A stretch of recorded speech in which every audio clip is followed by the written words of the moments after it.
You're listening to Fun with Horror with your hosts, Scotty and Andrew.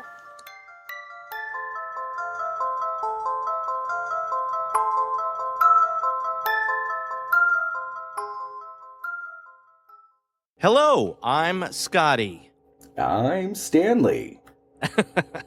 And welcome to Fun with Horror. This is the movie review podcast in which usually two long-distance best friends take turns picking horror movies for each other to watch and discuss. But it's Friday the 13th, and all of our listeners know what that means, Stanley. That means that it's time for Stanley from the Gory Gaze to join me to do another Friday the 13th movie. That's right. Hi, Stanley. It's so good to see you. Hey, Scotty. It's always good to see you. You seem shy now. We were like all... I know. It's because like you hit record. I know. I'm sorry. Let me have some coffee. I'm back. I'm back now. All right. Hey, yes. There we go. Happy Friday the 13th, pal. Happy Friday the 13th, my friend. I'm really excited to talk about this movie. I didn't realize how excited I am to talk about this movie. But first, before we talk about it, I want to talk about you. Oh, okay. Because almost exactly a week ago, you became an official recording pop star. I did. Yeah, so tell everybody about that, because this is so exciting and I'm super proud of you. That's really nice of you. Okay, so I have released a song. It's called Kinda Sorta Tragic, because that's my life. And it's on Apple Music, it's on Amazon Music, it's on Spotify.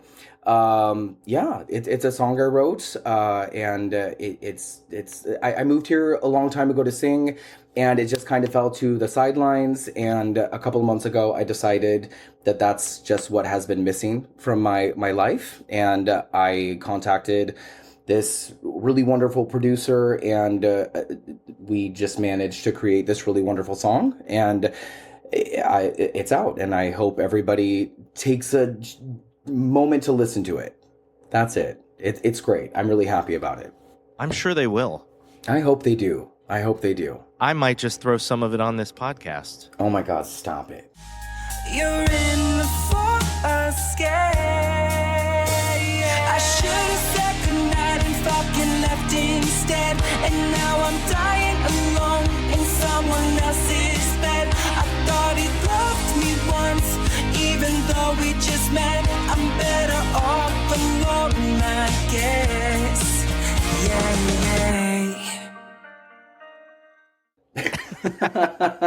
I'm like draining it on my social media right now. Like but you have to, you know what I mean? Yeah. I haven't really been really proud of something in a long time. Like the last thing I was super proud of was our own podcast, the Gory Gaze, you know, and that I'm really happy with. And then there's this, and like I said, that you don't really know that something's missing until it just falls into your lap again, you know? And the last time I did any sort of singing stuff was probably like 10 years ago. And even then, like that, it didn't make me happy. And I think it's just because it's just where I was at that point in life. But like right now, I'm in like a really super great place, and everything just feels right. And here I am. So yeah, thank you for letting me talk about it. Yeah, of course. No, it honestly, it makes me smile whenever I look at you and your social media and everything that's going on with you, because I remember where you were when we first met and we were first talking, and you were still a beautiful human, but you know, it's just like, I know you were going through struggles. Yeah. It's just so nice to see how far you've come since then. Yeah. Thank you. I love it. And of course I love our friendship and how far our friendship has come.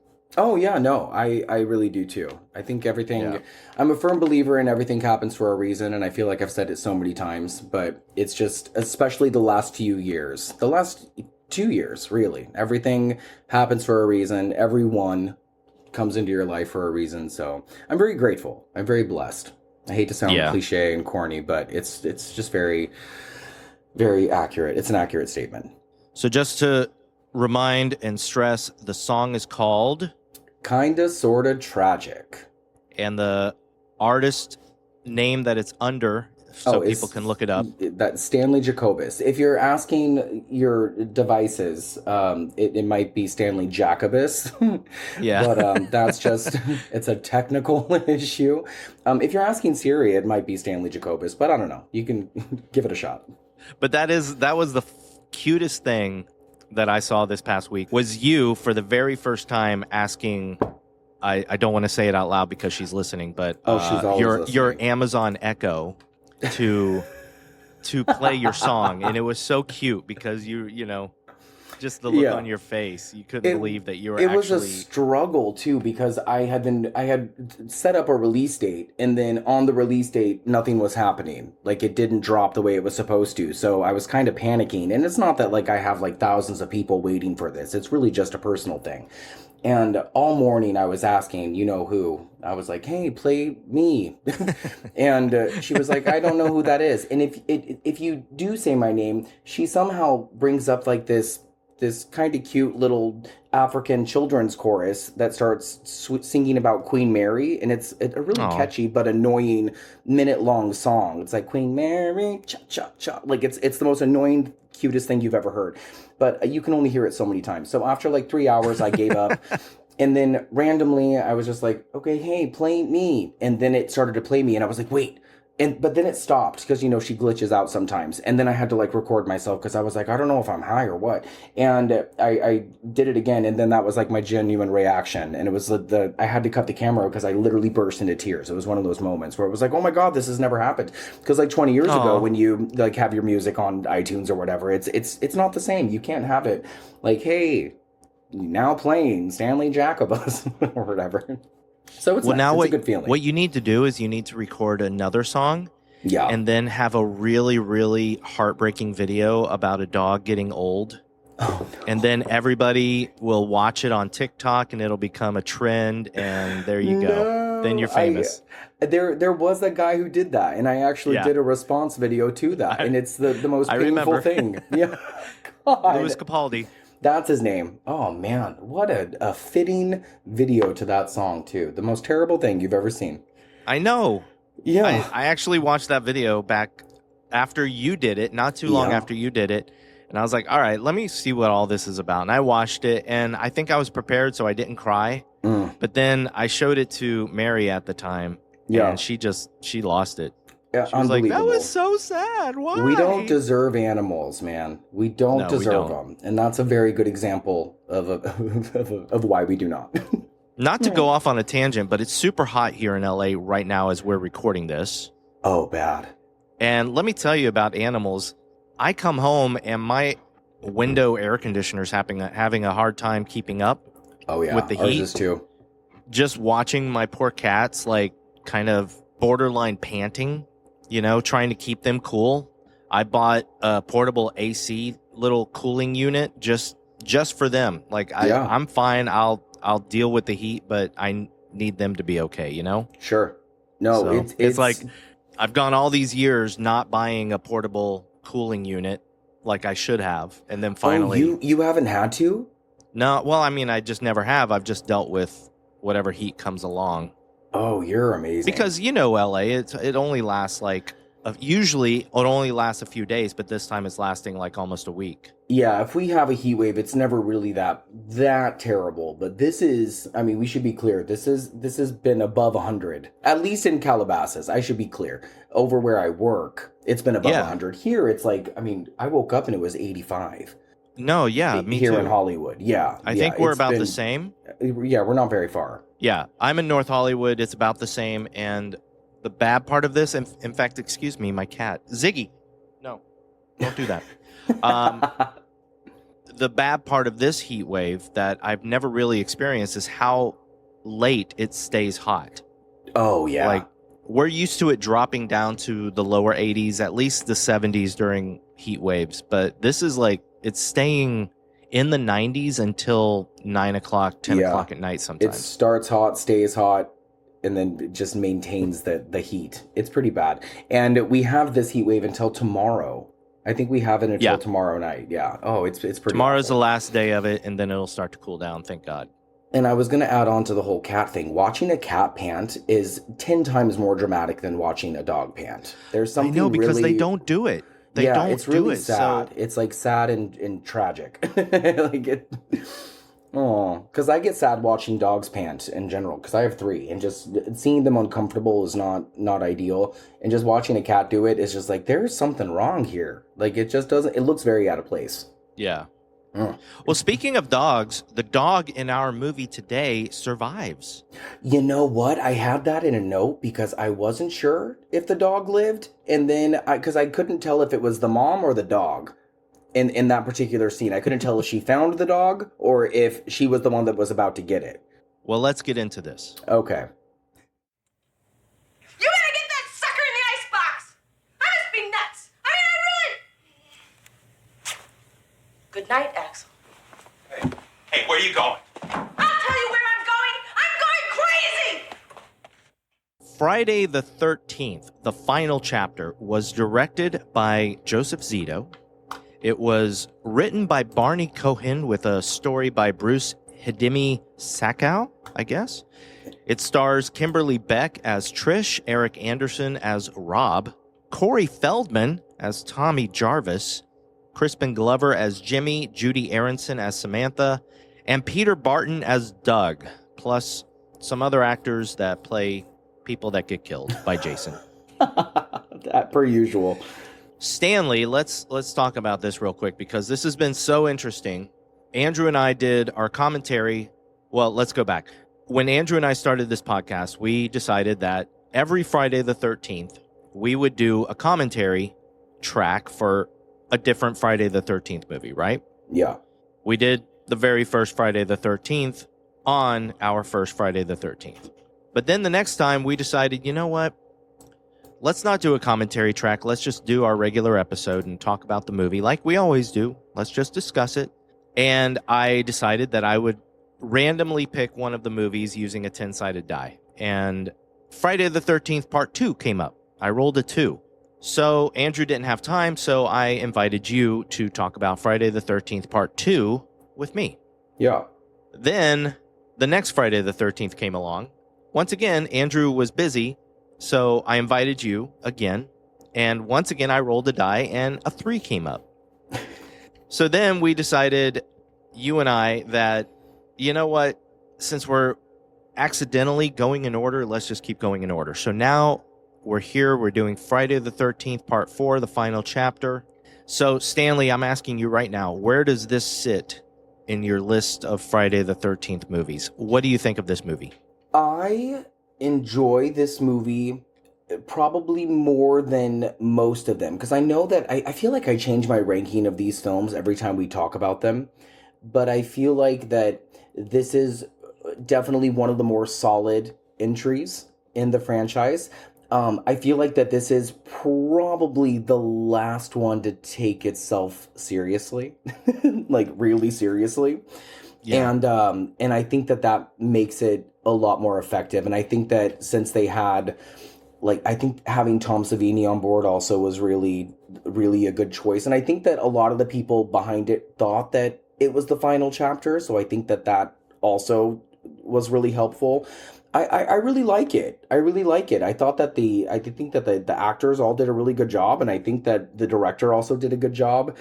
And I think that it's just like it's a good slasher movie. It's a really good 80s slasher movie. And I think that if you didn't even have Jason in it, I think that if it was just like a different killer with a different background and a different lore, I think that it would be just as good of a movie. And part of me wishes that it wasn't even a Friday the 13th film, now that I've said that. I kind of wish that it was like its own movie because I feel like it's a little too good to be in this franchise because some of them are so scattered, and even the 3 before, or I don't think are as good as this one, and a lot of people might disagree, but yeah, I had a really good time with it. Well, we've talked about it before, but you say it changes sometimes. What's your favorite of the original 10? I think my favorite of the original 10, I think in the past I said it was The New Blood. I think that it's probably going to be Jason Goes to Hell. Oh, okay. Yeah. It's so bonkers and so stupid and so silly, but it's just like the watchability factor is like out the roof. And it's just got the best special effects, and it's just got the most off-the-wall storyline, and it's just so much fun. It's so much fun, and I also think it was the first one I ever saw. I might have said that too in the past, yeah. Well, cool. I think mine is still Friday the 13th, Part 8. Jason Takes Manhattan. There's just something crazy about that movie that I love. As far as this movie goes, I'm going to talk about it in a moment, but this movie has a weird nostalgia for me. And I say weird because I didn't see this in theaters. I didn't see any of the early... Actually, I haven't seen a single Friday the 13th in theaters. Ever? Really? Not even Freddy vs. Jason? I'm talking the 10 plus the remake. Freddy vs. Jason is... Okay, we're not counting that one. Did you see Friday the 13th, the remake? I didn't see it in theaters, no. Okay, I rented it at home. So you've not seen one of them? Wow. Yeah. Now that would absolutely change if one of them came out. If a new one comes out, I'll see it in theaters for sure. Absolutely, yeah. But we'll talk about that in a second. Let's get into this. Yeah. For anybody out there that has not seen Friday the 13th, the final chapter, we are going to spoil it. I know most everybody's probably seen it that's listening to this, but just in case, this is your chance to pause the podcast if you don't want it spoiled, because here we go. We're going to get into it. But first, before we do that, Stanley. Yeah. Andrew and I have a new way of doing the 3-minute recap. Okay. And that's what we're going to do today. I have a virtual 20-sided die that I'm just going to start rolling. And when I do, you're going to tell me when to stop. If it lands on an odd number, you get to do the 3-minute recap. Okay. If it lands on an even number, I get to do it. So if it's odd, it's me. If it's even, it's you. Correct. Got it. So I'm rolling it. You just tell me when to stop. Okay. Stop. It is an even number. I guess I'll be doing this recap. Dun, dun, dun. I was prepared. Okay. All right. Were you? No. But it felt good to say it. I'm not prepared, but I've watched this movie enough times that I think I feel like I have too. Okay, cool. I'm excited for you. Okay. Well, here we go. I got you for 3 minutes. 3 minutes of playtime. Friday the 13th, the final chapter, picks up right after Friday the 13th, Part 3, in which Jason is presumably dead. They take him to the hospital and place him in the morgue, and when two, I guess the mortician and a nurse start to get it on, Jason's hand pops out of the sheet, and they stop, and the nurse leaves, and then Jason wakes up eventually out of his death, and then he kills the mortician guy, and then he kills the nurse, and now Jason's alive again. So now we cut to all these characters. We've got a bunch. We've got Trish and her little brother Tommy and their mom. They live in a house near Crystal Lake, it seems like. Then Bowie. Stop. And then we also have a bunch of young people. They're not camp counselors this time. They're just coming to stay at what in the 80s would have been an Airbnb, it seems like. They're renting this house across the trees, across the woods, just right next to Tommy Jarvis's house. And then we eventually, not yet, but we eventually meet a guy who comes along to help fix Tommy and Trish's car. So he's looking for his sister. Or no, he's going to avenge his sister, and we'll talk about him later. That's Rob. And then, of course, two twins come along, as they should in a Friday the 13th movie. So, basically, you guessed it, Jason comes along and starts killing people. He eventually comes to the house with all the young people, and he starts killing them one by one. And there's really not much to say. There's not a big plot here. You know, he does this. Then he ends up chasing Trish and Tommy, and Rob comes along. Jason kills Rob in their basement, so Rob does not get to avenge his dead sister. And then Jason chases Tommy and Trish. He kills their mom off camera. Tommy and Trish are the last ones left. Jason is chasing Trish all around while Tommy goes up to his bedroom to do something, and guess what he's doing? He's shaving his head to make himself look like young Jason, who has, strangely, an artist's rendering in a newspaper. We have no idea how this artist knew what Jason looked like, but that's how Tommy knows what Jason looked like as a kid. So he comes out and he's like, hey, Jason. He's like, remember me? Something like that. And then Jason is distracted. Trish comes along, knocks his mask off with a machete. And then Tommy comes up and stabs Jason with the machete. And then there's the great part where Jason moves and Tommy just is like, die, die, die. And so Jason is quote unquote dead. Quote unquote. And then the end of the movie ends with Trish waking up in the hospital. Tommy comes in to give her a hug. And as he's hugging her, his eyes open up all creepy like. And that's the end. I mean, it's not a complicated movie. I could have gone through all the deaths, but we're going to do that. Yes. That was great. Hey, thank you. That was great, man. I love it. So here's the thing, Stanley. Mm-hmm. Let's talk about nostalgia. Oh, yeah. What was the first Friday the 13th movie you saw in theaters? That would have been... Okay, I'm including Freddy versus Jason. Okay, because it's just in this. For me, it's in the same universe. So I'm going to include Freddy versus Jason, and that would have been on opening day in 2003. Okay. I think it was August 18th, if I'm correct.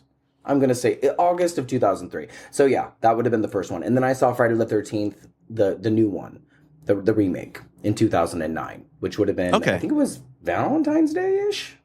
Had you seen any Friday the 13th? Before you saw Freddy vs. Jason in theaters? No. Okay. Wow. No. So Freddy vs. Jason is the first Friday the 13th. It was my first theatrical experience, yeah. But no, I'm saying first ever. Any. Oh, just first movie. Oh, no, the first movie. First Friday the 13th movie at all. Oh, first Friday the 13th movie I saw was Jason Goes to Hell when I was 6. Oh, okay. Yeah. That was the first time I ever saw it. And then I saw a good chunk of them just throughout my childhood, just because I was a weirdo. Okay. Yeah. I mean, me too. I know I've talked about this in our previous Friday the 13th episodes, but I have a weird nostalgia when it comes to, I think, around Friday the 13th part 3 and 4, but especially part 4. I remember when this released in theaters. Awesome. But I never saw it in theaters. I hadn't seen any Friday the 13th movies. They were all a mystery to me at this point. But I do remember them saying this is the end. This is the final movie. Jason's going to be gone after this, presumably dead. And then, of course, Friday the 13th 5 came out not too long after.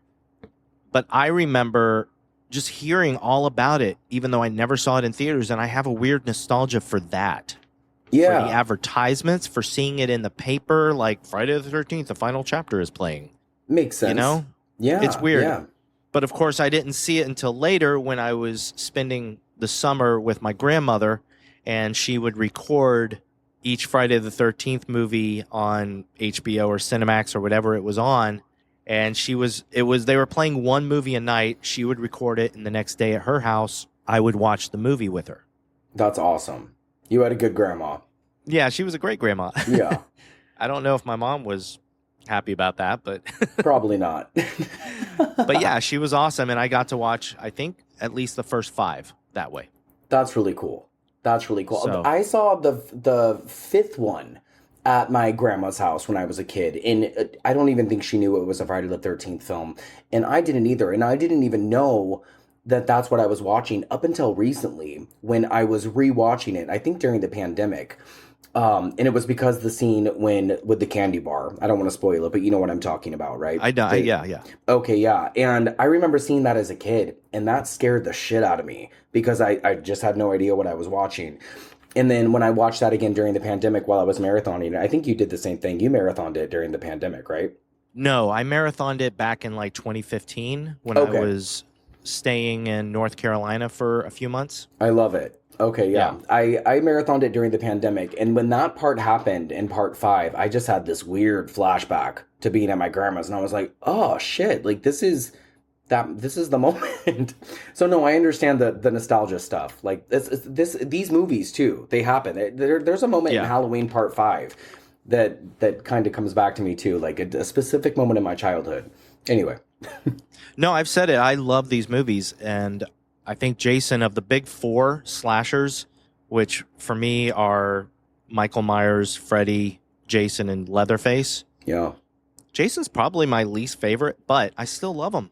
Yeah, they all have, it's like equal opportunity, you know? I think that Jason has many advantages, but I would prefer Leatherface over Jason.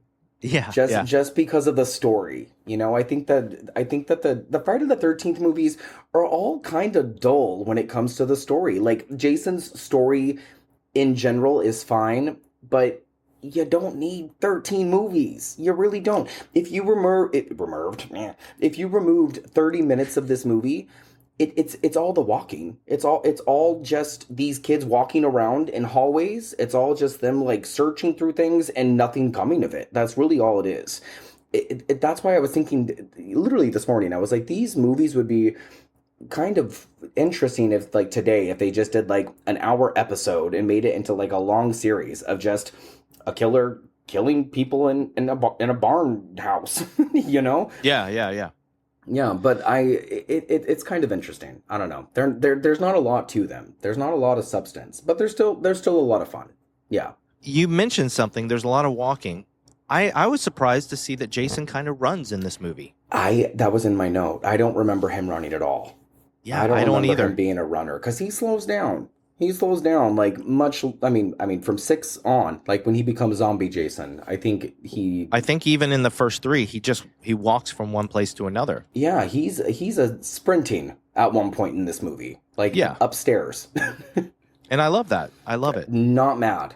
Yeah. There was a point where there was 3 points in this movie that I didn't expect or remember, and I straight up like leapt. I was like, oh, like I didn't even remember it at all. And that's another thing about these movies is that they all just remind me of each other, and so I just am forgetful about which one I'm actually watching. So I can easily confuse the final chapter with the new beginning. You know? Sure. Yeah. Let me ask you this. So I know we both have the big Friday the 13th Scream Factory box set. Oh, yes. Of Blu-rays. Have you listened to the commentary on this one with the director? I listened to it when it first came out. I didn't listen to it recently, but I did when it first came out. This is going to be really interesting to talk about because in preparing for this episode, I did listen to that commentary. There's also a commentary with, I believe, Joe Lynch and somebody, but that's more of like a fan commentary. Like, we love the Friday the 13th movies, and we love this one, so we're going to talk about it. The other commentary is Joseph Zito, I believe the writer, Barney Cohen, and then I think one of the producers is the third person. But it's interesting how listening to that commentary kind of affected my view of this entire movie. Okay. In a bad way or a good way? Not a good way. Okay. Not a good way. Okay.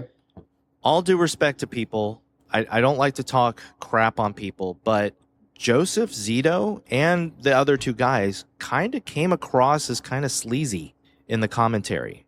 I mean, look at Joseph Zito's filmography. Like, he's got a pretty eclectic filmography, you know. But it was uncomfortable at times because he's sitting there talking about young naked girls. Mm-hmm. Which there are a lot of in this movie. A lot. There's more nudity, I think, in this one than there is in any of the Friday the 13th films. Not a big shock. Yeah, at all. I'm pretty sure. He talked about that. They kind of snickered at every up skirt shot. In fact, they made comments about like, oh, here's another up the skirt shot, you know, stuff like that. They made a weird joke about Crispin Glover.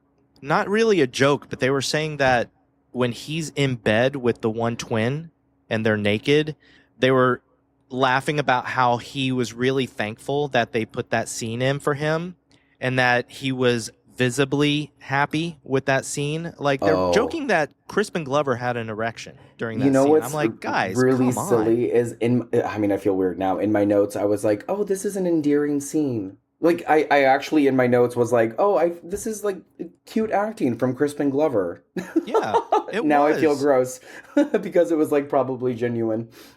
Well, no, yeah, don't feel gross because I mean, he was excited, but you don't need to mention that in a commentary. You know, Yeah. that was That bad is taste. really sleazy. Yeah. I thought Joseph Zito directed Maniac, but that's not right.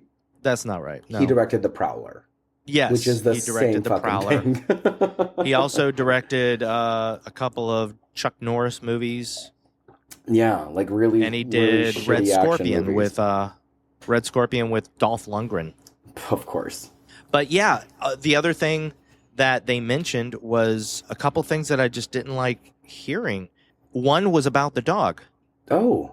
He was saying they made a point of saying that they did not throw the dog out the window. When Gordon jumps out the window near the end, like people, I guess, have talked online that it looks like they threw the dog out. And they're like, no, we trained the dog to jump out the window.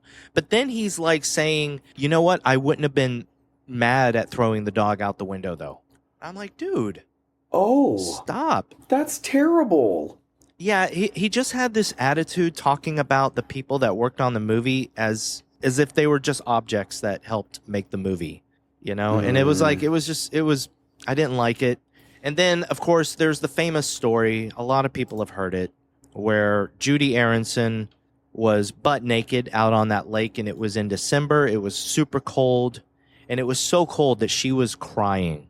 Ted Knight, who plays Jason in this movie, he threatened to quit the movie if Joseph Zito didn't take care of Judie. Help her out, keep her warm. She's crying, and you're being very negligent with her. Yeah, And if you don't take care of her, I will leave this movie. I will quit. That's terrible. That's terrible. And did they like give the girl a blanket? Well, I assume so because Ted didn't quit. He didn't quit. Okay, I did hear stories about how he hated working with Corey Feldman. Yes, couldn't stand working with Corey Feldman. I was about to jump to that because then I'm like, yeah, but now old Ted White like talks crap on Corey. He said that Corey was mean and misbehaved on the set a lot. I can see that too, but he was also like an 8-year-old or a 10-year-old. You know, he was a child. What do you expect? I mean, and also, I think he had just come off of Gremlins, and I think he had just come off of that. He had just come off of another drama film. Like, he was a kid actor, and he's good. He's good in this movie.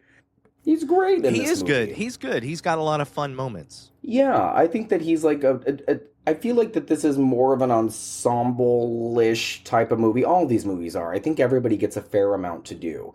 But I think that the Jarvis duo, I think that they both are pretty good. Let me talk about some more things, though, that I did not like in the commentary. Please do, yeah. I'm not done talking crap. Yeah, I didn't listen to it recently. Yeah. So. So they actually didn't talk poorly about Corey Feldman. They didn't. They actually addressed the fact that it's been said that Corey misbehaved on set, but that they remember him being very, like, he's a kid. Like you said, he's a kid. But he did his part. He did his stuff well. Sure. So I don't know about that. Also, one thing I didn't care for is they talked about the hitchhiker that is eating the banana and Jason comes up and stabs her, you know? One of my favorite parts of the movie. On IMDb, this young lady is referred to as hitchhiker. Sure. They said that on set and in the script, maybe, that she was referred to as fat girl or fat hitchhiker or something like that. Just something with fat in it. And that's how they referred to her on set. Like they talked to her like, hey, fat hitchhiker. I can't remember exactly. I just But, like, remember it's like they were in saying that- this. Like, that's whether they said it to her or not, that's how they referred to her. Oh, it's such a different time. Like, it's so problematic. Such a different time. So problematic. Like, things have changed so much for the better. Yes. These days, you know what I mean? Like, these things just would never fly. They would never fly these days. Like, they're like you can't look at someone with a slanted eye, you know, like without getting sued. You can't. Yeah. So fuck me, that's terrible. I love that scene though. I love the scene where the hitchhiker gets. I love a lot hers. of these scenes because Yeah. I'm getting this out of the way because Yeah. there's going to be some love heaped on this movie. Yeah. No, but I do. This stuff I don't like either. So I love this. Continue. I think this might be the last thing I wanted to mention, but the screenwriter said that he wanted Jason to touch Trish's breast at the end of the movie to humanize him before they killed him. How would that humanize him? Exactly. How would that humanize him? It would make him more of a violent piece of shit. Yeah, I don't know. Okay, I mean him stabbing people through the throat with knives and clawing people with with gardening tools doesn't humanize him enough. I guess the idea is that he's a monster.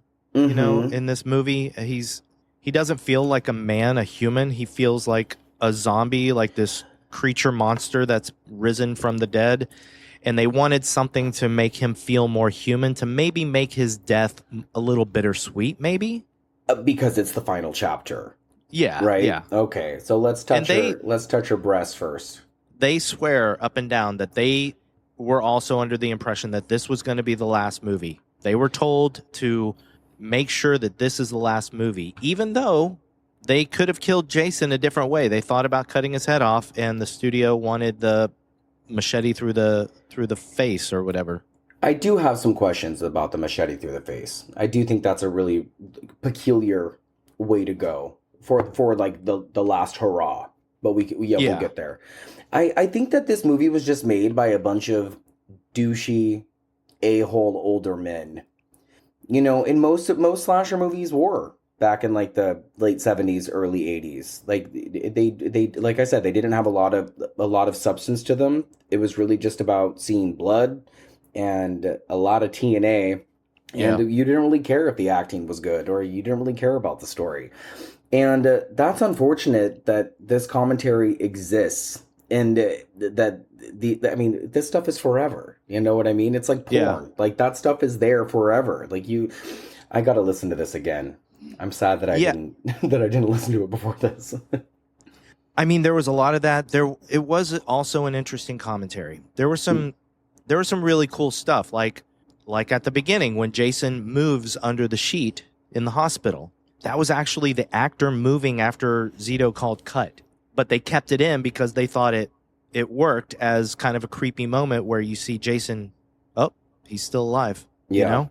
Just them talking about how I think Trish's house, the Jarvis house, was an actual house that they, I guess, paid to shoot in. Hang on. Ziggy! No!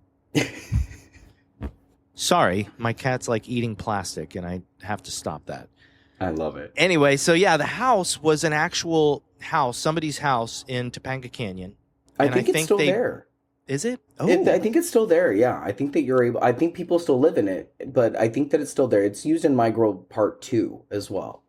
Let's take a trip, Stanley. We should, yeah. It's really close to my work. It's like a 10-minute drive that's to my right. work. Okay. Yeah. Well, I believe they built the other house across from it. Okay. See, they were talking about this, and it was hard to really understand what they were saying because they were talking about having the other house on the lot, but then they wanted to show that the houses were right next to each other, but there's only one single shot in the movie that connects the two houses. I kind of noticed that as well, so I wasn't sure what the actual proximity was, or like what the soundstage situation was, because I know that actual house exists, but I kind of had the same question myself of what the actual location was. Oh, one other thing they said.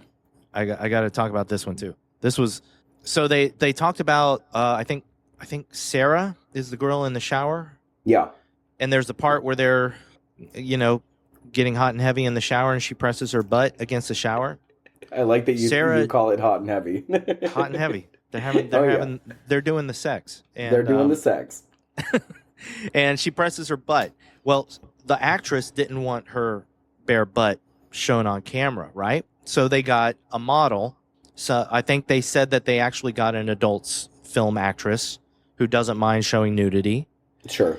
To press her butt up against the shower door. And one of the guys in the commentary was saying he doesn't understand that actor's point of view because the audience thinks it's the actor anyway, so who cares? And it's like, dude, you're such a sleaze. There, oh man, I did notice that scene was very carefully crafted. Like, I don't know if you noticed that scene in particular. It just, from the beginning of that shower scene to the end of it, like until she steps out of the shower, it just kind of takes you out of the whole movie. At least for me, because it's very slow. It's very weird. It has like this very surreal. It's just out of place, and it's because of the way that the towel is brought in, the way that it's just placed very meticulously around her. You can tell that she doesn't want to show anything, and I didn't know that it wasn't her. Like, I didn't know it wasn't her buttocks, but it was just a very strange scene, and I had wrote that in my notes too, that whole entire scene did not need to be there at all. But both of those deaths are fucking fantastic. They are. Both of those deaths, yes. But that's an interesting thing to say, though, because no one would ever say that about Sarah Jessica Parker. No one would ever say that about like an A-list actress who has a no nudity clause. You know what I mean? Like, why? Right. Like, why say that about character C, who dies on page 37? Like, it's the same thing. It's not fair. There shouldn't be a double standard because it's a slasher movie. She knows whether it's her butt or not. You know? Exactly. And when her friends and family watch this movie, she can say, that's not me. Like, I didn't want my butt, so that's a different actress. 100%. And just rest knowing. That's sad. It's sad to work with a bunch of tool bags. Yeah, I think it says a lot about them that they specifically put stuff in the script and in the movie that, you know, there's all this stuff in these slasher movies where the audience is like, don't do that. Oh, don't go in the basement. What are you doing?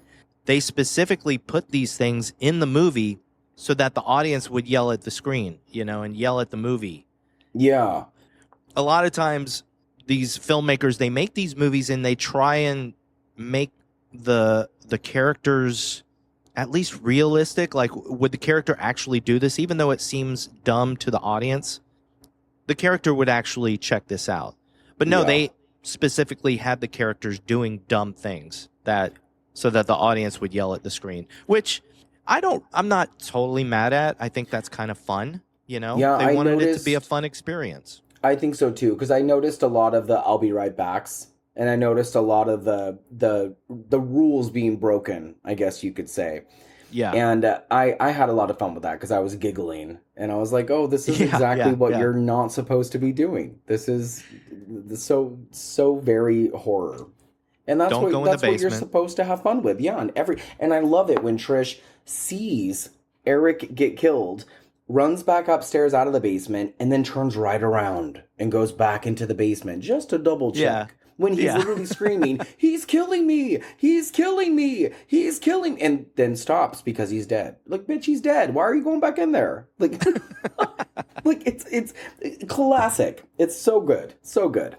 And of course, when they knock Jason over, her and Tommy, and then she steps around him, and of course you're like, don't go fast. Like, what are you doing? They just inch over him. And that's another scene in Halloween 6. Like, it's in every one of these films, and they redo it in every single one of these movies, and it's like, okay, like you don't know it never mind. I was going to say you don't know if it's ever going to be different, but it's always the same, so never mind.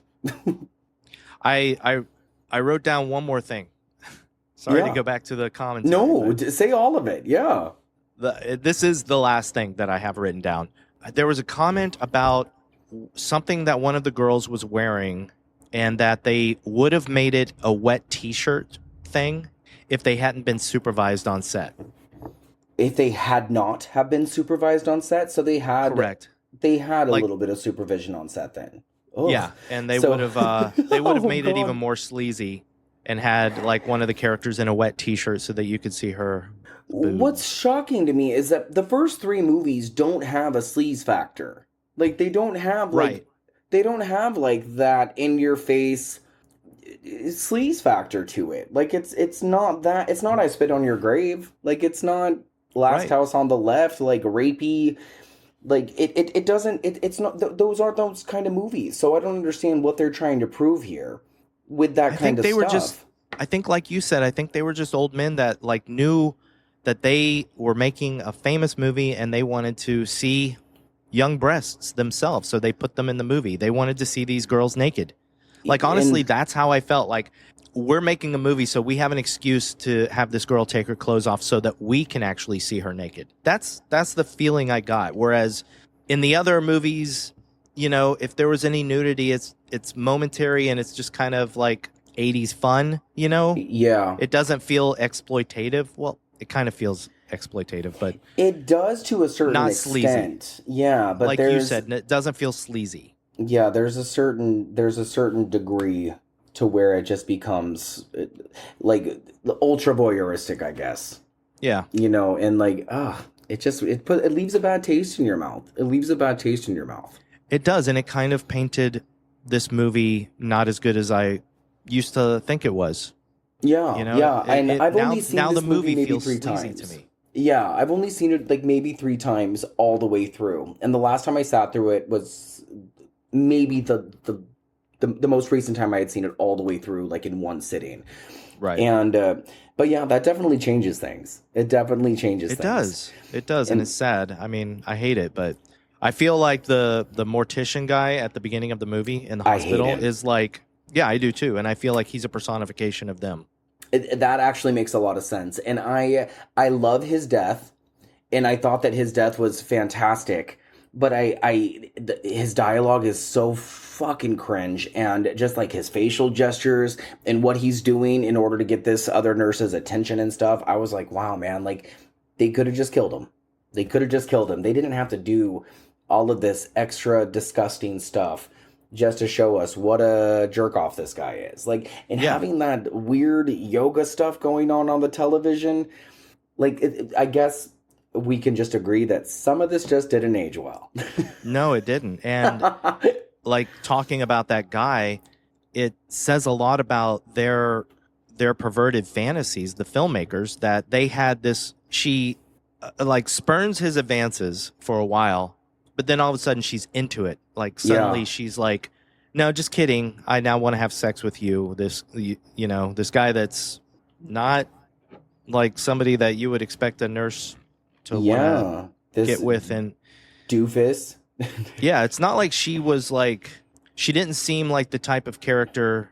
And I know we're overthinking a Friday the 13th movie. I love it. But she didn't seem like the type of character that would want to make out or have sex with a guy with dead bodies surrounding them. I mean, even as a gay man, if I walked up to a woman and was like, hey, let's fuck, and she was like, no, I don't want to. And I was like, why? You on your period? And she was like, no, but thanks. And then 5 minutes later, she wanted to have sex with me. That's the most unrealistic thing that would ever happen. Yeah. And that's exactly what happens in this movie, except he's not gay. Exactly. Yeah, it's horrific. And the fact that it happens right next to a dead body. And when they wheel the body in, they're talking about how there's a good-looking dead girl in the other room, remember? That's right. That's right. Jeez. I laugh because it's just horrific. The writing is actually pretty disgusting. Did you notice, this is off topic, but it correlates. Remember in A Violent Nature, and I don't think this is a spoiler, but remember in a certain part of that movie, they refer to a moment in a part of the movie where there was a bear attack. Yes. Okay, so in this movie, in Friday the 13th, Part 4, do you remember a part where Rob says that he's there hunting a bear? I don't. And I'll be honest, this is another thing I'm going to say about this movie. And it's actually something I now like about the movie, but I didn't realize until I was rewatching the second half of it last night for this. I didn't realize that Rob was there looking to avenge his dead sister who died in the second movie. Never caught that until the last time I watched it. Never caught it out of all the times I watched it. I was reading the Wikipedia plot summary and they said that and I'm like, what? Yeah, I caught it last night when I was watching it for this as well. And when he said Sandra, I was like, who the fuck's Sandra? And then I realized that Sandra's from Part 2. And then even when I was listening, I didn't understand that he said Sandra. Yeah. No, it's bonkers because why? Like why do we need a correlation to Part 2? Like I think it's so silly. It's fine, whatever. But I liked that I for some reason correlated this to In a Violent Nature because In a Violent Nature totally took that bear reference from this. Like they totally did. They caught that from that, or they took that from that rather. And I didn't realize that Friday the 13th, the remake, is essentially a jumbled up mess of the first 4 films, but mostly part 4. Like, I didn't even realize that the remake is essentially a remake of part 4. I wouldn't say mostly, but I always knew that that Friday the 13th remake was a remake of Friday the 13th 1 through 4. 1 through 4, right? There's a lot of part 4 in it. Like, I caught, like, so much of the remake while I was watching this one, you know, over the last couple of days. And I was like, wow. Like, what else? Not so to spoil there was the remake, but... So there was that. There was, I mean, all the nudity. There was so much nudity. There was the running, because this is the only other movie with Jason that I noticed him running. And I think in the remake, he's just super fast and he's super, like, boom, like, super aggressive. And there was one other thing. Oh God, what was it? I had it in my notes. Hold on one second. I can get to it. It might take me a minute. But there was another thing. It might have just been the group of people. Was it maybe the girls at the dock? It may have been. I did notice that there was a lesbian vibe. And I just think that they were just like lightly brushing over it between Sam and Sarah. And that was another thing that In a Violent Nature kind of stole from this movie. Because there was totally a lesbian vibe between those 2 girls. The yoga girl and then the girl in the water. Yeah, let's not talk about too much about In a Violent Nature. I know, I'm sorry. I don't want to spoil it. I know. Anyway. They didn't shy away from it, though, in that movie. In this movie, they were skirting around it. But then both girls were into dudes. Out the window. It's like, and weirdly enough, and I don't think the vibe was on purpose, knowing these guys. Except, like, maybe they're the kind of guys that want to see 2 girls making out, 2 straight girls make out, that would then want to have sex with those guys. Yeah, I think that they were trying to get them in wet T-shirts together, or, like, naked together, at least, in the water, somehow. Just saying. You know that these guys have the entire Girls Gone Wild collection at home. Oh, 100%. They ordered that stuff for, like, $29.95 plus shipping. But yeah, I was going to say the same thing, though, because, you know, I love the remake very much. I like it. And I noticed most of the... Sorry, one second. What are you doing, Bowie? Having fun? What are you You're having so much fun over there. What are you doing? She's just, like, on the couch playing by herself, and it's just so cute. I love it. What was I saying? You know that I love the Friday the 13th remake. Yeah. And I always knew, and I recognized pieces of Friday the 13th 1 through 4 in that movie, but I don't think I ever recognized that Jared Padalecki's character was basically a remake of Rob. Yeah. And I don't think I did that either. Yeah. So it was really fun to realize that, and it gave me a bigger appreciation of Rob. I mean, even though Rob basically doesn't serve much purpose except for becoming another victim. I didn't remember him dying. I didn't remember him dying. I honestly thought that he was there until the end. I thought that he helped kill Jason. He was there until the end. But... Oh, you're right. Until his end.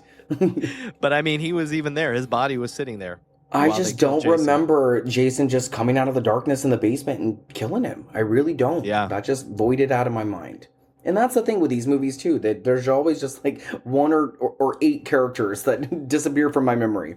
That was one of the filmmakers' favorite deaths because they thought it was just so brutal.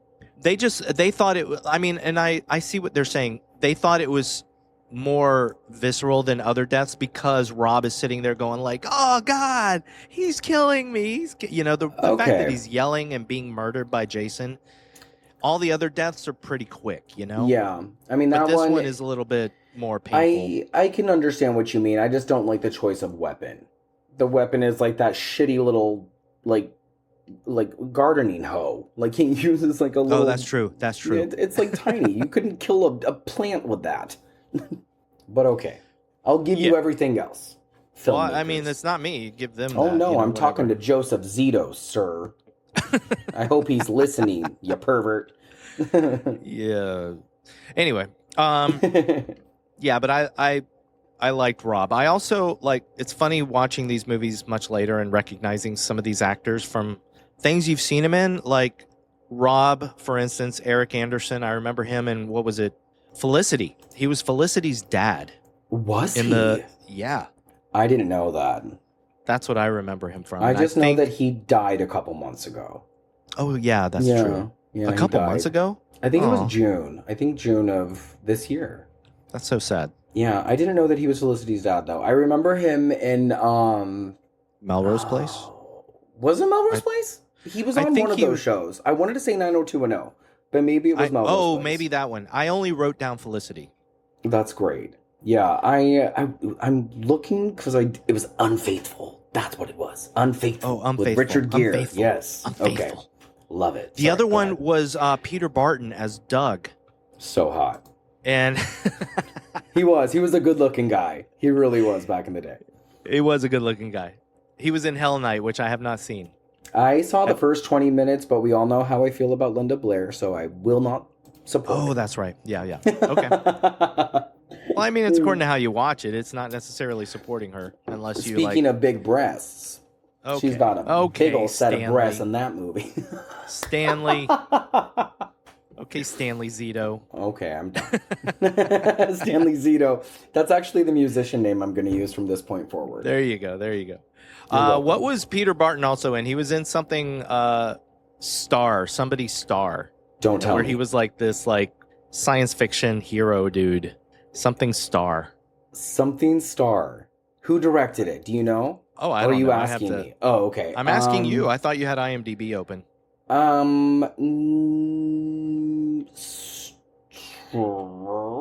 we go. I'm looking. It was on Baywatch, apparently. The Powers of Matthew Starr. That sounds wonderful. Yeah.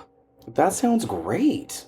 Leonard Nimoy? What's his name? The guy from Star Trek? Nimoy. I'm an Nimoy. idiot. Okay. He directed an episode. An episode. I'm losing it. He directed an episode of Matthew Starr? I guess so. Well, there we go. All right. And he's a big soap star. He was on a lot of Young and the Restless. That's how I recognized him, too, because my mom recorded that show every single day on a VHS tape. Oh, that's right. The Young and the Restless. Not that I remember it, but I remember seeing that on IMDb. Dude, if you turned on an episode of Young and the Restless right now, I could tell you exactly what's happening with whoever is on the screen, because those characters are... I mean, he's not on the show anymore. He hasn't been on since 1993, but I'm sure that his son is on the show, and his son's cousin's daughter's girlfriend's brother's kid's dead cousin's niece is on it. Yeah, you know what I mean? Soap operas are so crazy. But mostly Judie Aronson. I love her, and I think I knew she was in this movie, but I had forgotten. So when I watched it for this podcast episode, I was like, oh, that's right, she's in this. And of course, I grew up watching John Hughes movies, like Weird Science. Yeah. And I had such a crush on her in Weird Science when I was young.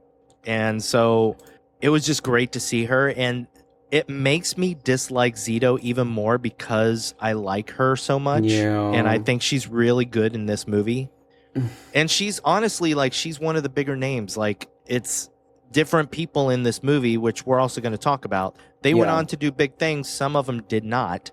But she's one of the ones that became a more well-known name, you know? Yeah. Yeah. But of course, we have Crispin Glover. Oh, my Crispin Glover. And he is... The more I watch this movie, the more I love him and his performance. He is one of my favorite characters in the movie. Absolutely. He's a very... I never thought of him as a young, good-looking guy, but he's a very young, good-looking guy. I think so too. I think he's probably one of the better grabs of the young cast, and he looks young. He looks like a teenager out of all the teenagers. I think him and the kid that plays Ted are both very teenage looking boys. They look 18, 19. They're both handsome. Yeah. Very good. Although Ted has that look, that less popular guy look. Ted is perfect. He's the perfect actor to play that part. He's not a bad looking guy, but he's just a little bit weird, and he's the stoner dude. And he's the one, he he should be able to get these girls, but he just has the unfortunate circumstance of being there with much better looking guys. Yeah. And he's like maybe the most immature of the guys. So he's a schmuck. Yeah, he's a schmuck. And did you ever see the movie The Last American Virgin? Yes, that's what he was in. That movie growing up. Yes, he was the main star of that movie. It had Diane Franklin in it as well. Okay. Yeah, and I loved that movie when I was a kid. It was so much more mature for like my 8-year-old self, but it was on TV all the time, and I had like this weird little gay crush on him when I was young. Aw. Yeah, that's all. But yeah, Crispin Glover is obviously well known for this movie for like those iconic dance moves. Yeah. The Crispin Glover Friday the 13th dance. Yeah. Insane. Which is maybe, except for, the end of Friday the 13th, the first movie. I think the dance scene is maybe one of the most iconic moments in any Friday the 13th movie. This dance scene? Yeah. Crispin Glover's dance scene. It's noted a lot. Like every time someone talks about this movie, particularly, they bring it up. And every time I talk to anybody about these movies, I probably hear about it. Yeah. It definitely, this movie has a few of the most memorable scenes in any Friday the 13th period. And that's, Agreed. I think, another reason why this movie is so popular. Yeah. Maybe the most popular. I don't know. Like Friday the 13th 1 through 4 are all very popular in their own right. And then everything after is just, as you said, they get a little silly, Yeah, it's hit or miss. It's definitely it is hit or miss. But they're all fun in their own way. I think a couple of the more iconic things is also, of course, Corey Feldman at the end of the movie. Yeah. And real quick, everybody, if you stay with this podcast and you listen to the very end, past the music, there's a little surprise. That's all I'm going to say. Oh. And then also something I didn't realize, but the scene where Trish goes back into her house and Jason just breaks through the front door. Scared the shit out of me. I love that moment. When he bursts through things, there's a part where the twin is at the window. When he bursts through that window, scared the shit out of me. There's a lot of good jump scares in this movie. I feel like they didn't take care of their stunt people very well, but this movie has a couple of the most amazing stunts of any Friday the 13th. I'm going to agree with you. There is a part where Trish is thrown through the window, or no, she jumps through the window in order to save herself. And this also goes back to the whole like up the skirt thing from the perverted directors. They linger on her skirt being like raised up above her when she falls on the ground and she's like laying like in like a cross formation. And they kind of linger on her like lower torso for a lot lot than they should. And they mentioned that. They mentioned it in the commentary. Yeah, they said that. Punks. They said, "Oh, well, oops. Like we had to keep her like that because that's how the stunt girl landed, and that's just how it ended up. So we just kept it like that." Nev and Campbell it's like, would never. Nev Campbell would never. Except just for enough money. No, I mean maybe. No, maybe come on. money talked. That's a bad joke. Everybody watch Sorry. When Will I Be Loved? Just saying. I am not going to talk crap about Nev. You shouldn't. Stanley. She'll find out. She will, and I won't tell her. She'll just know. This is all getting cut. Okay, that's fine. But yeah, that is a great stunt, though. I mean, looking past what they linger on, that is a very impressive stunt. The fact that the stunt girl jumped out that window, broke through the banister on the balcony, and then landed perfectly on the ground on that. I mean, you can tell it's a pad. Yeah. But it's still, like, that's impressive. And then go ahead. The other stunt girl that Jason pulls out the window that lands on the car. Oh, my God. That looked painful as hell. Yeah, that's a good one. It's a really good one. Yeah, some great moments. Another one of my favorite moments in this is, Jason, just like in the previous movies, he, for whatever reason, props his victims up as like decoration. Yeah, that was very Michael Myers of him, because and I don't recall him doing that since the first one. Like I feel like in the first one he did that, but I don't remember him, unless he did, and I just don't recall. But did he do that in the second and third one? I see. I'm having a hard time remembering too because I'm thinking so much about the final chapter. Yeah. I know there's always the part where the final girl runs into all the dead victims. Yeah. But in this one, like, after he had killed them, like, they, like, were positioned differently when she finds them. Yeah, and in the minds of the screenwriter, the reason that happens is because Jason is also, he's being psychologically, he's psychologically terrorizing Trish. You know, he does it to scare her as much as just chase her and kill her, which is weird, but yeah, I kind of like it. I think I kind of like it too. I think I can get on board with that. I don't know if his brain is big enough, but I can get on board with it. It still cracks me up to think about, like, while these people are like doing stuff and you just think that Jason's going around killing. No, he's actually like taking the dead bodies and, you know, nailing Jimmy up to the door. Yeah. Yeah. But that also leads to one of the greatest moments. Which one? He's chasing Trish and she goes under him and then he just rips Jimmy down. Oh, God. Out of the door. I love Oh, that. God, the noise. Yeah. It's good, yeah. Oh, it's so good. The chase sequences are good, too. And I think it helps that he's running. I think it helps that he's, like, actually running after her. Yeah, very much so. A lot of really good kills in this movie. Fuck. But we're going to talk about that in a second when we get to our 3 questions. Mm-hmm. I was very glad the dog didn't die. And see, I got confused, and I said this at the beginning, because when Mrs. Jarvis comes home and she is looking for Gordon, I thought that when she is killed off screen, I thought that she found Gordon. I thought that I had got confused. Is there a part that I missed and Gordon is found or Gordon escapes? No, she comes home and then she's looking for Gordon. You know, this is something I noticed on rewatches. She looks off camera and she goes, and you think because she's looking for Gordon, you kind of think that that's what she's seeing. That, oh my gosh, she just saw Gordon dead or something like that. But no, she's seeing Jason. And this is something they mentioned for whatever weird reason.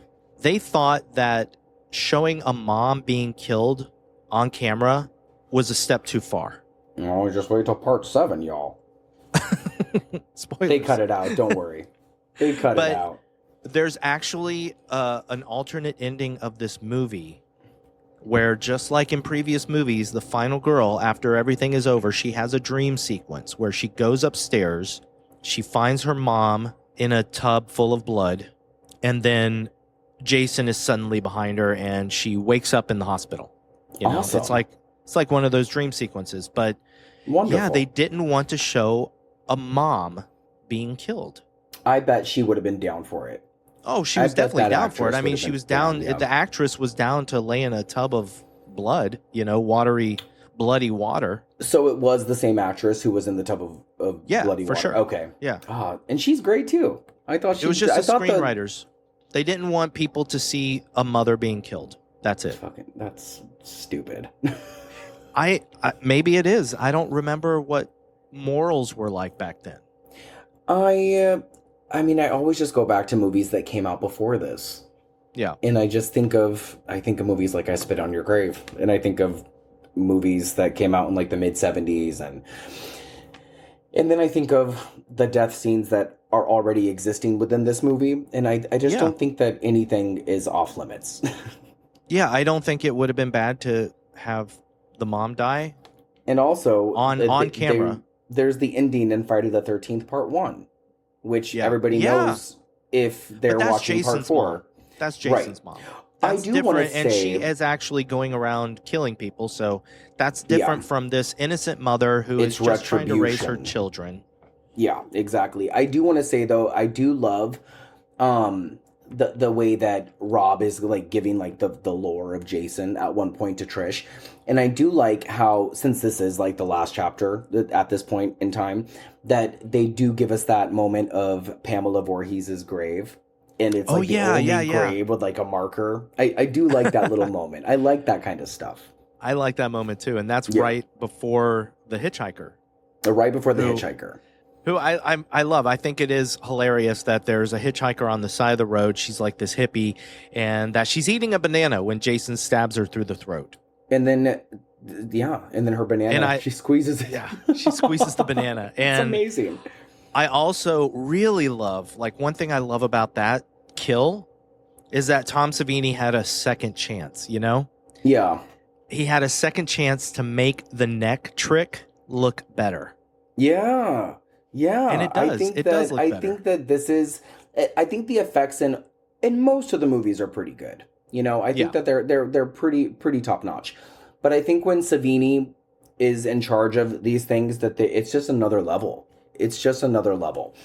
And I think between 1 and 4, I think that the effects are just really, really good.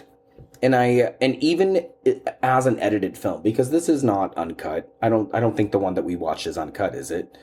No. It's just a regular R-rated film. I would love to see an unedited version of this movie. Yeah. If you watch the Blu-ray, there are some extended scenes, bonus, deleted stuff. So I don't think it's exactly like one of the previous movies where they showed all the gore that they weren't allowed to put in the movie, but there are some cool moments, you know? Okay, cool. One last thing I'd like to mention before we get to 3 questions is for some reason, I really love that Crispin Glover, Jimmy, is making cheese puff art when the twin asks him to dance. He's making cheese puff art. And that is so Crispin Glover to me.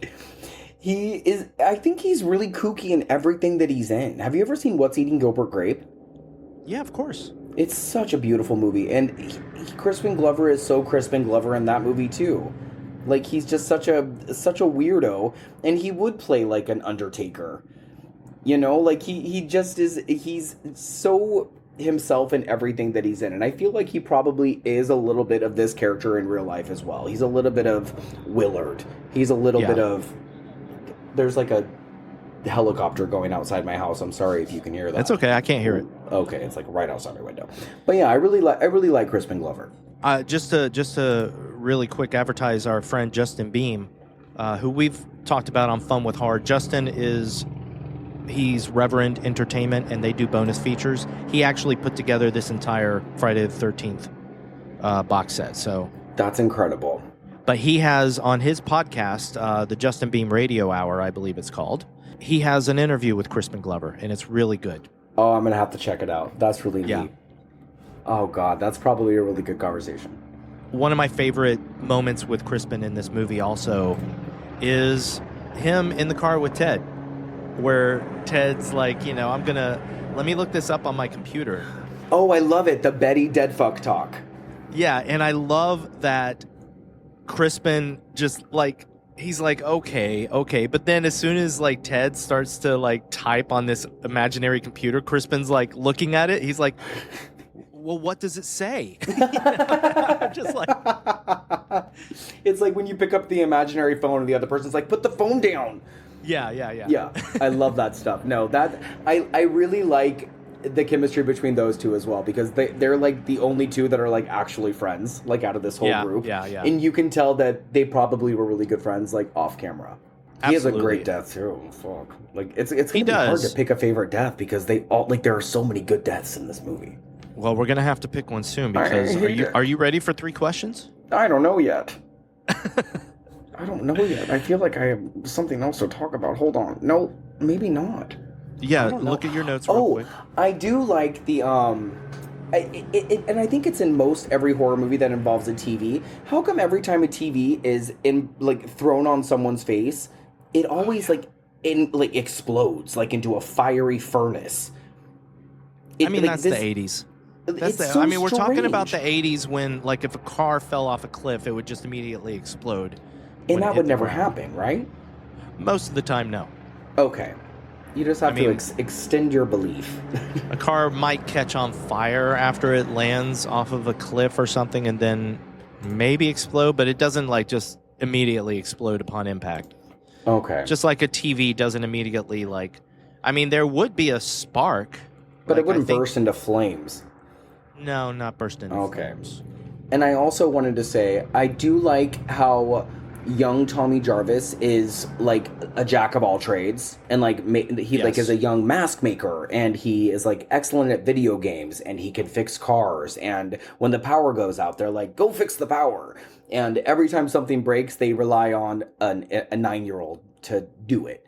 So since there's no man of the house, it's the little boy of the house, and I kind of think that that's a really cute character trait for Tommy Jarvis, and I really liked that. I do too. And funny enough, it just nothing about him, but now I have another note that I wanted to mention. Yeah. Again, in the commentary, they talk about Harry Manfredini. We haven't talked about the music yet. Oh, we have not. And they talked about, this is a very interesting thing. They talked about how he composed an original piece of score for the very opening scene where the helicopter's above the barn and all that. Yeah. But then they were talking about his score as if it was just pieces of score from the other movies that they cut together, that he didn't really compose new music or much new music for this movie. Okay. Which is interesting to me because when it came time to buy the soundtracks for these movies on vinyl, a lot of people wanted the entire collection when Waxworks started putting out all the Friday the 13th movies on vinyl. I didn't want every single movie. I didn't feel like I needed all the movies. I felt like I wanted Friday the 13th 1, 2, and 3, and then Jason Takes Manhattan. Those ones are different. I feel like that those all have different scores.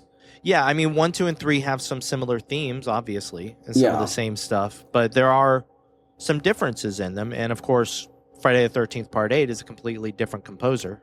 Totally different, yeah. But this one, I always felt like, I'll have to listen to 5 through 7, I guess. But I definitely remember feeling like the scores just sounded the same after a while, Yeah. I love the scores. I'm not saying anything against the scores, but I wonder how true that is because I couldn't find anything else that said that this score was actually just pieces of music from the other 3 movies edited together to sound like, so that it would go along with the action on the screen. Yeah, I wonder about that too. And it's funny because it's the same thing with like the Nightmare movies and the same thing with the Scream movies. All the scores are so similar, and you can't really tell the difference half the time. I'm going to disagree about the Nightmare movies. I think that Wes Craven's New Nightmare and I think that Nightmare 3 are a little bit different, but the rest of them I feel like are all very much the same. No, you don't think so? I think you should go back and listen to all of them.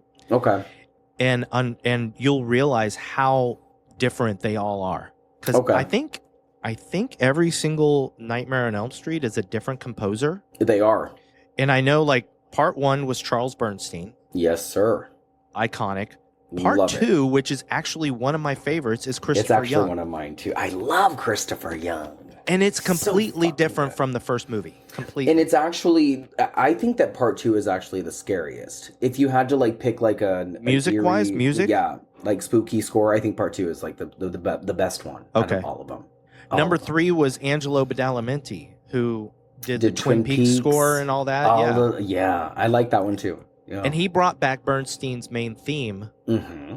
And then because 2 doesn't even have the main theme. Yeah, exactly. Mm-hmm. Correct. Not to get into Friday Nightmare on Elm Street. I know. Sorry, I went a different route. That's okay. I know you have Nightmare on Elm Street on the brain because you guys are doing an episode. Oh fuck! You're right. Yeah, we have Anyway, go back and listen to all those scores because those are very different and they're very unlike the Friday the 13th scores, which sound very similar. What is your favorite Friday the 13th score? Is it Part 8? It's not Part 8. I feel like it's Part 3.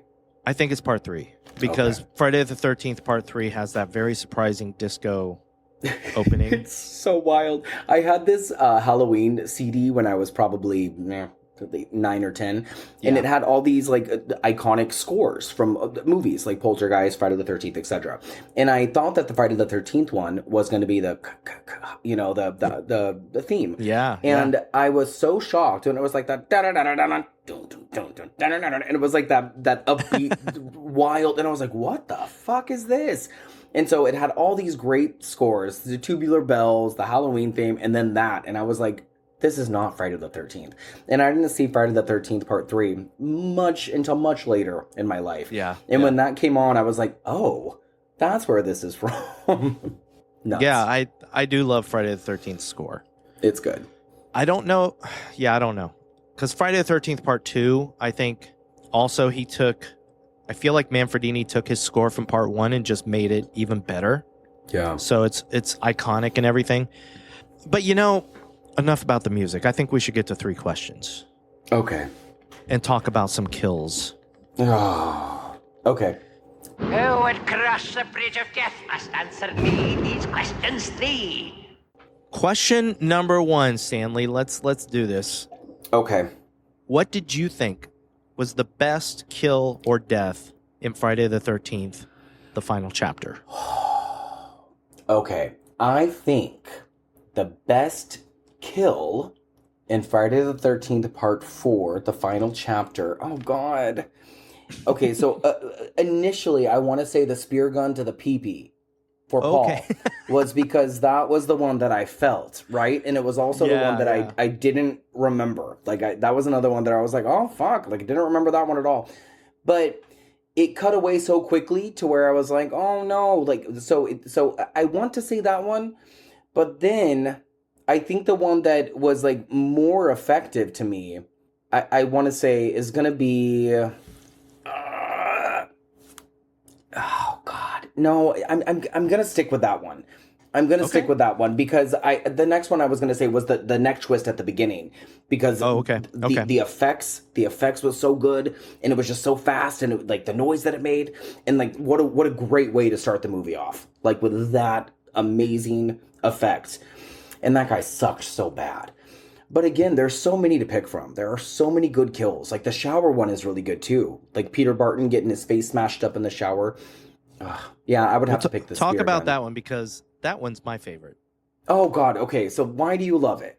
Tell me why. Because it's brutal. It's so bad. To me, it's the most brutal. Like, first of all, I always hate deaths where somebody is naked because I feel like somebody is way more vulnerable when they're naked. Oh yeah. So the fact that Jason just crashes through that shower door, presses his face up against, and then we see like the blood, which may or may not be an homage to Sakow, who knows, but he presses his face, and then the special effects of him just like crushing his head into the wall is just so brutal. I love it. Yeah. I love it when the sound design coincides really well with those scenes too. And just right after when Sarah is running down the stairs and then that axe just blows right through the door. I think that is a really, really good companion piece too. Like it's really hard. I think to it is too. They didn't talk about it enough in the commentary, but I can't imagine that the stunt person that was in front of the door, it looks like they got hurt because the door they had like okay, so the effect is that you see them from behind. And then you see like something bursting through the door in front of the girl's face. Yeah. And then you see the other angle of Sarah getting pushed, like thrown backwards because of the force of the axe. Yeah. But from behind, it looks like whatever like blew through the door as a special effect, like just burst right in front of that person's face. So, and it looks like they're like yanking her really hard back. Like it looks. I really want to know if that person was okay because man, is she alive now? Yeah, is she? I don't know who that stunt person was, but yeah, that's a good one. They got it good. I also like even though it's not my favorite, I do like Jimmy's death because of how they did it. Oh, the corkscrew in the hand. Yeah, the corkscrew and then the hatchet, the cleaver. The cleaver to the face. The meat cleaver in the face, yeah. And that's another thing is that everything is so quick, but you still get like just enough.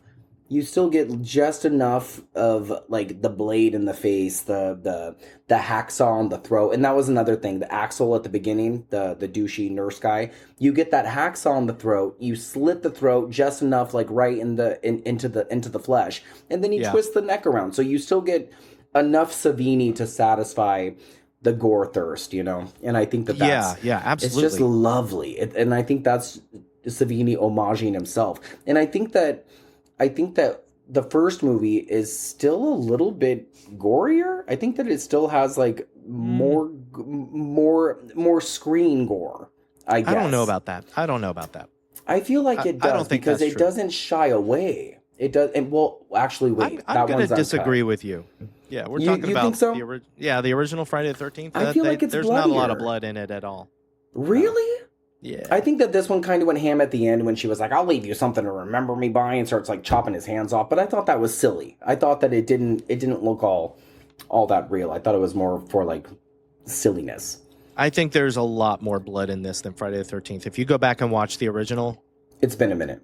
Yeah, it's been a minute. Trust me. Maybe it's on that this. Mandela effect of, is that what it's called? Mandela effect? Yeah, something like that. Just remembering it being bloodier. It's something effect. Okay, it's an effect. But I do like the fact that, so the effect that they use with Jimmy and the cleaver is that they filmed the cleaver in his face, and they filmed them taking the, like, thrusting the cleaver out, and then they played that backwards. So it looks like he's getting... Yeah, and even knowing that, it happens so fast and it's so effective that it still looks real. Like, I love it. So well done. That is and they really did cool. that. They did that in 2 different places in this movie, and I can't remember the other one, but yeah, it's a really cool effect. Movie making is a lot of fun. Number 2, Stanley, do you think Friday the 13th, the final chapter, is scary? I don't think it's a scary movie, no, but there were parts that made me jump.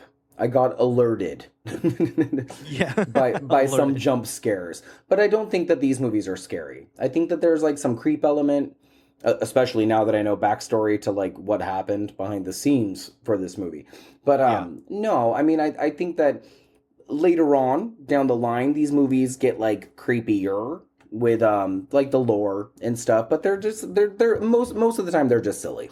They're just silly. They're not scary. I agree. And I have said it before, I wish I could remember, or I wish I had seen these movies in theaters when they came out, because I know they were scary to some people back then. And that would have been fun. I would like to have known what that feeling of fear of Jason was like. Yeah. You know, I felt that fear with Michael Myers. I felt that fear with Freddy. I still feel that fear with Leatherface. Jesus. But Leatherface, Jason, I feel like felt is that fear. Scary. Yeah, I never felt the fear with Jason either. And I remember, like, even with Michael Myers, I saw H2O. That was the first theatrical experience I had with Michael Myers, and I was maybe, I don't know, 12. And that movie scared me. But that was because I was a preteen, and that was, but like today, of course not. But I think Halloween 6 was probably the first Halloween I saw, and that was like a very daunting experience for me as well.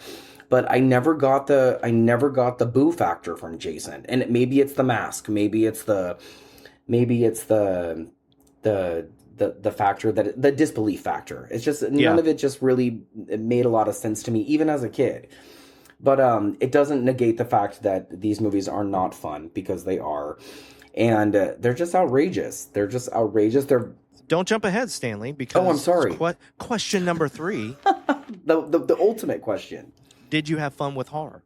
I always have fun with horror. I'm turning into Alex in that sense, because it's like, even if I didn't have a good time, like, I find something to have fun with.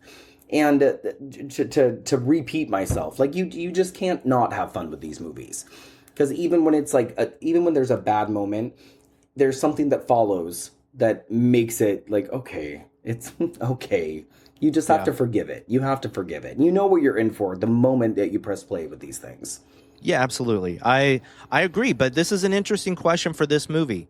I think I can still have fun watching it, but as I talked about, like, almost too much, I think watching or listening to the commentary of this movie affected my outlook on it a little bit. It's not as fun as it would have been before.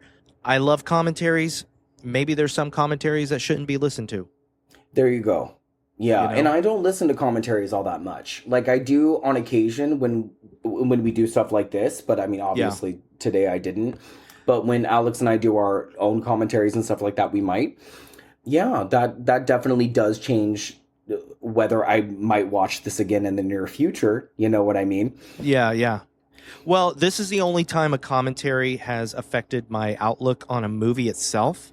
Yeah. And I still have appreciation for all the work that the actors and other people put into this movie, because obviously there's a lot of work that went into it. Yeah. Real quick, as a tangent here, the only other commentary that affected me, not on the movie, but on the person, was listening to Taika Waititi on his commentary for Thor Ragnarok. Okay. It affected my view of him. Not the movie. I still feel the same way about Thor Ragnarok.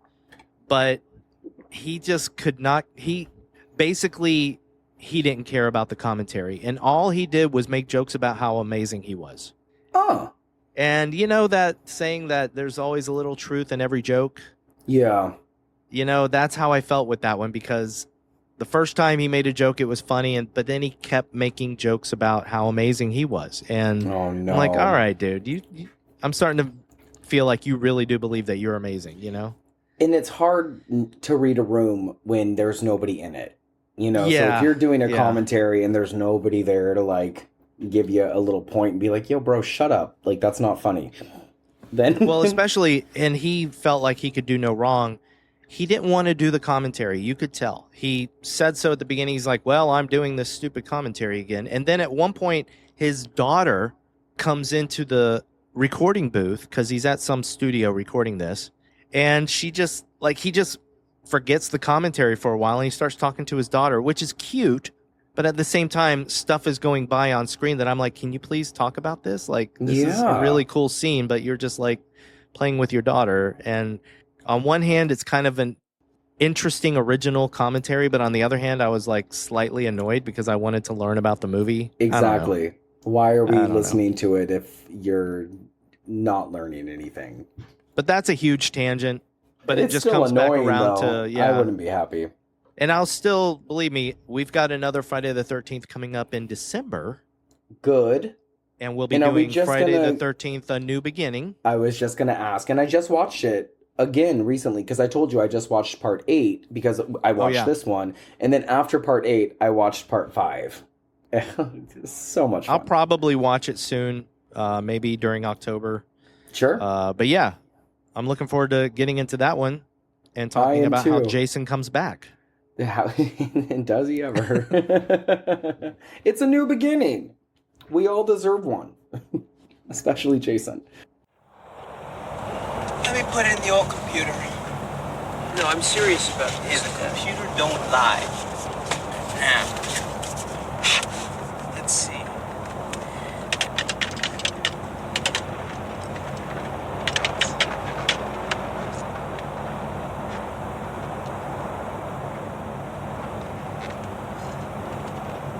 What? It says you're a dead fuck. What? A dead fuck? Well, Stanley, that was a much more interesting conversation on Friday the 13th, the final chapter, than I ever expected. Oh, you know what? There's always something to find. Yeah. Thank you once again for doing this. It's amazing. I love doing these movies with you. I just am glad that you invite me back. Of course. Yeah. As far as Fun with Horror goes, and you, at some point in the near future, I'm not sure when, hopefully before the end of this year, you, me, and Alex, the other co-host, your boyfriend from the Gory Gaze. Yeah. Yeah. Him. That one. We have one more Pet Cemetery movie to do. If this is true. Bloodlines, and we will be doing that. And then you will be joining me in December to talk about Friday the 13th, A New Beginning. Because there is another Friday the 13th in December this year. And there's still 17 more movies. So many. And the TV series. Oh, God. Oh, God. No. I'll be, never mind. I was going to say, that's for your Patreon. What do you have, Stanley, coming up with the Gory Gaze? The next thing we have is for our Patreon, and it's going to be a Nightmare on Elm Street's audio commentary.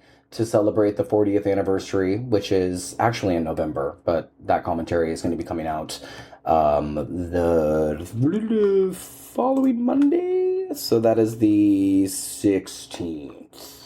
Beautiful. That's the one. Yeah. What And then other after movies? that- Yeah. Oh, go ahead. No, I was going to ask what other movies do you have coming up? Because I know you have some planned. Yeah, and then on the regular feed, we're going to have Long Legs, and then Return to Oz, and then we're going to be headed into spooky season. I think we're going to be talking about like Night of the Demons and a couple of other fun ones, so we'll figure it out. Awesome. Yeah, thank you for asking. Of course, on Fun with Horror, we've got The Innocents with special guest Andrew's brother Alex, a different Alex from your Alex. There we go. And we're going to be talking about The Innocents on Tuesday. And then I'm not sure after that because obviously Andrew and I pick, but we do know that we have some Hill House episodes coming up on our Patreon. Good. And then hopefully, if everything goes well, we should have a Fun with Horror episode on the main feed at least every Tuesday in October, because I like to have an episode every week. And, you know, one of those will be a Patreon episode that was previously an exclusive, but I want to give everybody a taste of our Patreon episodes. I love that. And another one, hopefully, will be an episode with a special guest. So, yeah, we've got some stuff coming up. So stay tuned to Fun with Horror. Stay tuned to The Gory Gaze. Go listen to them if you have not. Yeah. Go listen to Stanley's song on Spotify or Apple Music. Kinda Only Sorta if you Tragic want by to. Stanley Jacobus. Or Jacobus. Or Jacobus. Whatever language you speak, just try your best. Yeah. Just type it in. Don't say it. Just type it in. God, it's like taking me back to the 5th grade. It was a really bad experience. Oh, no. I know.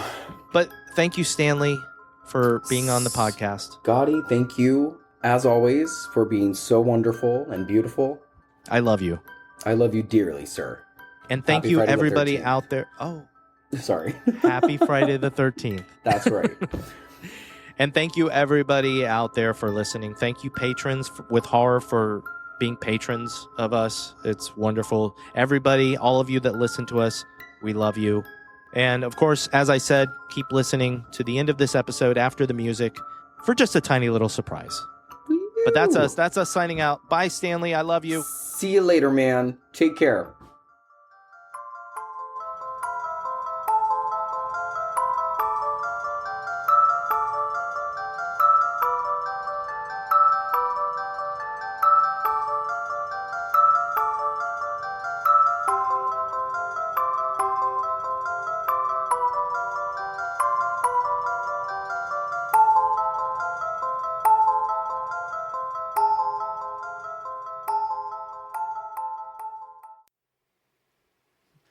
Die! Die, Jason! Die! Die! Die!